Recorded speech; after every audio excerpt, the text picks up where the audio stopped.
Welcome to Epic Geek Out, the only show on the internet that thinks Rex Reed is the reason critics have a bad name. I'm your host, Rob. And I'm your host, Chad, and today we're talking about Identity Thief, a brand new comedy that just came out. And on Thursday, we're going to be talking about BBC's new show, Ripper Street. Yep, as always, you can check us out over at Twitter, at Epic Geek Out. Also, make sure you subscribe to our YouTube channel. Like us on Facebook, facebook.com/epicgeekout, and also check out the website, www.epicgeekout.com. But let's get into our review of Identity Thief.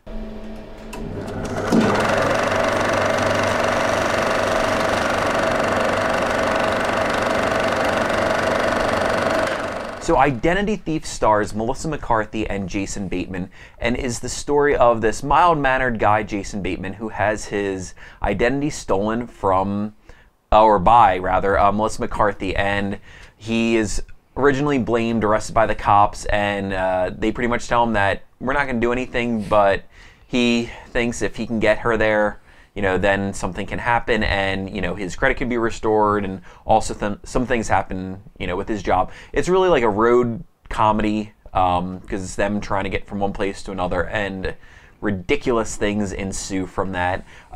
Chad, what did you think of the movie? Yeah, this is a sad one because I love both the actors in this. Jason Bateman, such a lovable guy. Melissa McCarthy, hilarious. Most of the time, normally. This was just pretty hollow, a hollow movie. It's kind of like the best way I can describe it. Unfortunately, as is the case with a lot of these films, and we are worried about going into it, the trailer is the movie, is all the funny stuff out of the movie at least. And that sucks. I mean, we could have thought differently had we not seen the trailer, or had we not seen it 1,000 times, as it played before every movie for the past 6 months. But yeah, it just, there wasn't much to laugh about beyond the jokes and gags that were in the trailer. And the stuff that was there wasn't even that laugh-worthy. I mean, they didn't really let Melissa McCarthy riff like she normally does, which is, half of her shtick is that, when she comes up with the random funny stuff. But yeah, I don't know. I mean, the plot was kind of all over the place, really contrived and overly complicated for no reason. Even just his job situation was just so over the top and crazy. Like, he left to go to this other, like, that didn't need to be all of that. Like, they didn't need all that setup in the beginning to kind of get to why he needed to go out there and solve the crime or whatever. Or also, wouldn't his boss wouldn't believe him? Exactly. Exactly. That stuff just, it just took a while to get off the ground, and then when it did, never really got off the ground for me. And really just it suffered from a lack of comedy, and towards the end it tried to be like have a deeper message and a deep meaning for again no reason other than they tried to make it not a surface comedy, but they forgot, hey, you need to at least add a little bit of comedy into this. So yeah, overall really disappointed, unfortunately. But again, I wasn't pissed off at the film necessarily. I just thought it was very empty, Yeah, so, reviewing this as a comedy, it just doesn't hit the marks. It just didn't have funny moments. There's nothing to hate about this movie by any means. It's just not really funny. Actually, I will say there is something to hate about this movie. The villains in this movie are the worst villains I've seen in a long time. There's 3 of them. There's a guy in jail who, the dude from Breaking Bad, who gets absolutely no time, on camera, or you even really understand what he's doing. And the villains are these such stereotypical things that just had no place in this movie whatsoever. And I mean, well, they did, because, But they had an extra villains for no reason. Like, yeah. I mean, even the guy played by, I forget his name, the actor. He was also in Gangster Squad recently. I always think of, I always think of Doggett from X-Files. But his character wasn't even really defined. Like, I guess he was working for like the government, kind of. Like, that's the sense I got, because he was after them. They ran bail.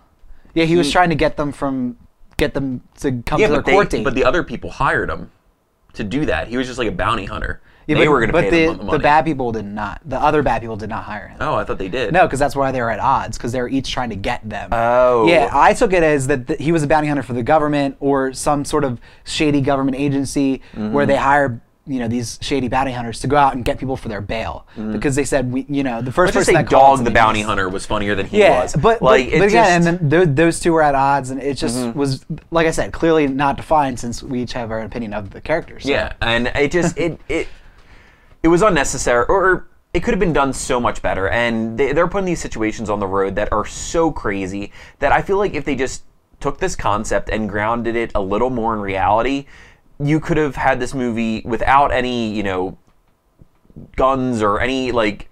crazy car chases. Not bringing it to that, level. They could have made it just so much funnier and just having the two characters talk to each other. And also not having her be such a caricature in the beginning. Because also her character isn't very likable until the last fifth of the movie. Like, there's a long stretch where, she just isn't likable. And then they kind of explain why she isn't, but... still nothing really hit hard enough that you cared.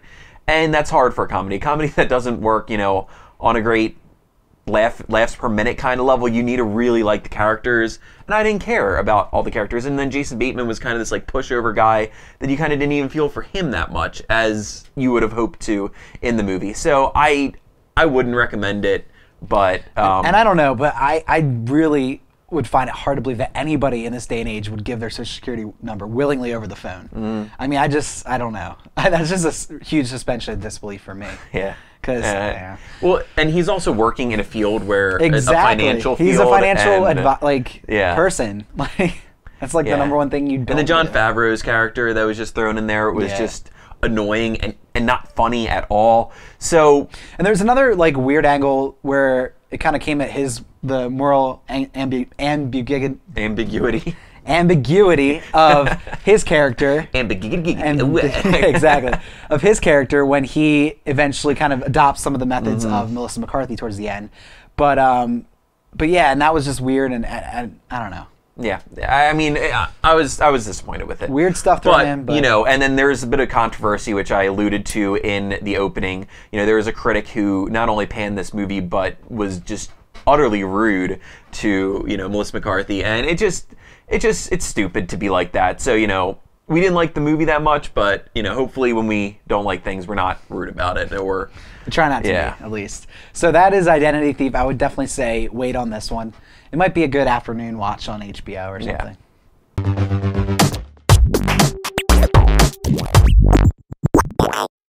So like always, we really appreciate it if you subscribe to our channel, so find the button that's somewhere around and do that, please. But we like to give our thanks at the end of each episode. Chad, what are you thankful for today?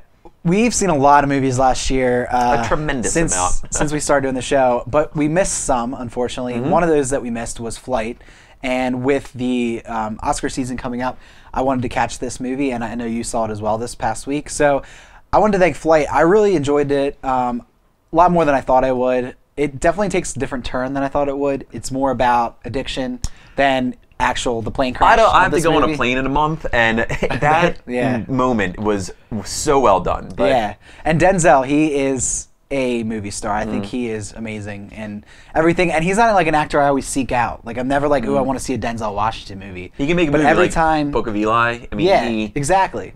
Like every time I see him in a movie, I'm like, that guy was awesome. But like, he's kind of like a more quiet actor to me. Like he's behind the scenes. Like you don't really like. He's not like in the spotlight as much, but he's awesome in it. And just a really interesting take on addiction and whatnot. And it was a fun ride. And it was a little long, but. It's a definitely good watch. It came out on DVD last week, so if you guys are interested, check it out. Yeah, I didn't like it as much as you, but I think it did it well, and it was kind of interesting how that was marketed because it wasn't anything as what it seems. Because I remember when it got reviewed, people were like, "What are we getting? This is not what the trailer showed." But sticking in theme that Chad thanked the movie that we missed, I wanted to see when it came out, Moonrise Kingdom, which. Was just it wasn't long, which is good because I think if it was any longer, it would have been really not unbearable, but I think it was the perfect length. Overbearing. And it's a coming of age tale, and it's really unique, and just the direction of the movie is just so great. I really enjoyed it, so definitely check that out too if you have a chance. Check out Flight, check out Moonrise Kingdom. I mean, you can get DVDs at Redbox so easy. Exactly. So there's no excuse. Go watch them. Exactly. So we're gonna be back on Thursday. We're talking about Ripper Street, the brand new BBC show. So make sure you check back for that. Thanks for watching, and we'll see you next time.